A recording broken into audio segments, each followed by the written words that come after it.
welcome back to my channel. I look great, don't I? So as you can probably tell by the title of today's video, I'm going to be sharing with you my do's and don'ts within makeup. Do's and don'ts. I'm not going to lie, I have done the majority of the don't side, so I wanted to share with you things that I have done in the past that I have definitely learnt from, like the brows. No shame, we've all been there, but I suppose makeup, you are still learning makeup. It's never perfect. No makeup is ever perfect. It's just your personal preference really, but I'm just going to share with you my do's and don'ts that I personally think will help you throughout makeup if you focus on the tips on this side other than this side, because I have definitely done literally most of these, so it is not a pretty look at all, no. I'm not trying to offend anyone in this video. This is most of the stuff that I've actually done in the past. I was like, okay, and I've seen people do videos of this before and I was like, I should definitely do that because I have done so many of the don't side, so it's not so good. But anyway, if you want to know how I got this incredible makeup look, no, if you want to see my tips on the makeup side that you should do other than the side that you shouldn't really do, then please keep watching. So as you can see, I am applying some moisturiser on the do side. I'm going to call it do and don't side. So my left side for you guys is my do and the right side is don't. And then I'm also going to apply some primer. It's so important to apply moisturiser and primer before applying any foundation because it just keeps your face hydrated and you'll notice that your makeup stays on so much longer. So with the don't side, I'm just going to go straight in there with some foundation, which is about 10 shades too light for me. I used to make this mistake so much. I was the person that was always scared to go too orange, so I went too light. But yeah, you can tell it's just not a great match. Look at my neck and shoulders. So now on the do side, I'm going to be applying some foundation that is my actual colour. So if you're not sure what your colour is, I recommend going into any shops, and normally any makeup stands do colour correcting. So if you're really not sure, then I recommend doing that. So moving on to concealer on the don't side, I'm popping the tiniest bit on and then I'm using my finger. You can see I've only put it on straight under my circles, and then on the do side I'm going to do a triangle shape and just drag it down a little bit, and this is just going to help blend in. It's so much nicer. And also I'm using a beauty blender. I use beauty blenders all the time for my concealer, and you'll notice such a difference if you do a triangle shape when you do concealer. It just makes you look, I know it sounds weird, but it makes you look more natural and it blends in better. And then you have to set your concealer and your foundation, because if you don't, you'll then put bronzer on and it will go so patchy and awful and it will look like this. It's awful. So I really recommend using powder. I was actually trying to blend it out here. Sorry, my voice just went a little bit. And then I'm just going to go a bit overboard with the bronzer because that's what I used to do. Sorry, my voice is going. I'm actually ill and I'm trying to talk, but it's not working. And then on the do side, I'm just going to lightly apply bronzer, and you can see from applying the powder, it's just blending so much nicer. And then for contour, I'm just going to go a bit overboard and I'm going for the skeleton look. I used to do this. It's really important not to drag it all the way down to the bottom of your face because it won't look as natural.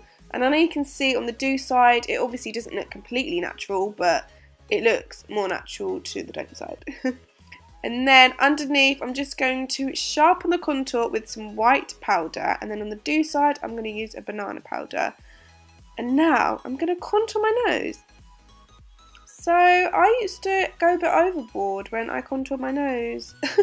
When I was younger, when I first knew it was a thing, I used to literally go overboard. So I'm going really natural contour on my nose on the do side, and then on the don't, I've dragged it all the way down to my nose, which actually makes your nose look larger. Oh my god, so I had so much fun doing my brows at this point.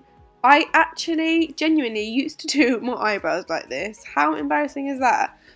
So I'm using the same product as I'm using on my left brow, which I am my right, just so you guys can see what the actual products can do. Oh, this is awful. I genuinely used to have my eyebrows like this. And then I'm going to use the same product, and I'm just going to make my eyebrows look so much more natural and just make them blend in. And it's quite important to actually see your hairs on your eyebrows, because it does make them look more natural, even if you do fill them in or not. My eyebrows naturally, I've got dark hair, but it's really, really fair, so that's why I fill them in. But if I didn't fill them in, like, I wouldn't. And then I'm going to put some concealer underneath just to set it, and then I'm also going to prime my eyelids with the same concealer. And then I'm going to set the concealer, whereas on the other side I'm not going to set it at all. And then I'm just going to keep my brows locked in place just with some brow gel. And I'm not on the other side, I'm just going to keep it so it can keep smudging. Here I'm going to prime my eyes with the same concealer, and I'm not going to go in with setting it. So it's sort of the same thing that happened with the bronzer. Look at the eyeshadow, it just doesn't really blend that much. Yeah, this is not a great look. So I've gone overboard, but I actually used to do this as well with my eyes, and focusing on one colour and literally putting it on your whole eyes, so you have panda eyes. Whereas on this side I'm using a transition colour, which is really, really important. So it's sort of like your base that you put in your crease, and then that's the colour you work with. So now I'm putting a little bit of a darker colour, and then I'm blending it up with the transition, and you'll see it looks so much more, I was going to say natural, no, it just blends in so much nicer. And then I'm going to pop a really, really, really pretty shimmery shade on the lid, and then in the inner tear duct. And then on the other side, in the tear duct, I'm just going to pop a lot of the shimmery shade, because you've got to know that you've got a tear duct there. Oh, lovely. I actually look like a panda. And then I'm just gonna, I actually can't talk. And then I'm gonna pop some mascara on to both of my eyes.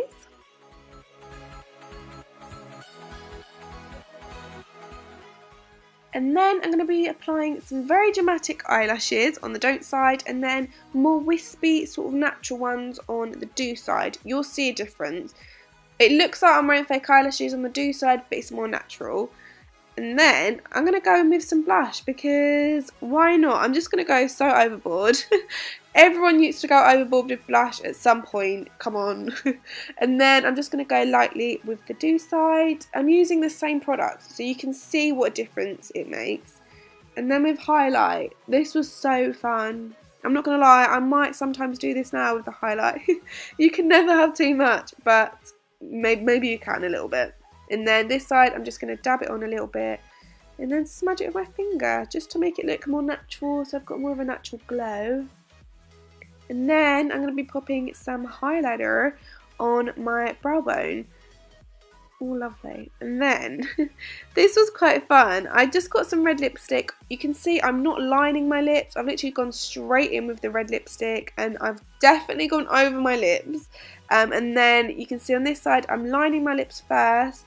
I'm doing sort of an ombre effect, and then I'm going to pop some liquid lipstick, which is, it's sort of a similar colour, but it's lighter. And when you do an ombre effect, you'll notice such a difference, and your lips will look bigger without having to overline them. So this is the final result. I really hope you guys have enjoyed this video, especially my don't side. But anyway, thank you guys so much for watching this video. If you found it funny, or if it's helped you in any way, then give it a thumbs up and subscribe if you're new to my channel. Thank you guys so much for 50,000 subscribers. This is insane. It's just going up so much, and I am so happy. Thank each and every one of you for subscribing and supporting me along this amazing journey, and I thank you guys so much. So anyway, thank you for watching. Thank you. And I will see you in my next video. Bye.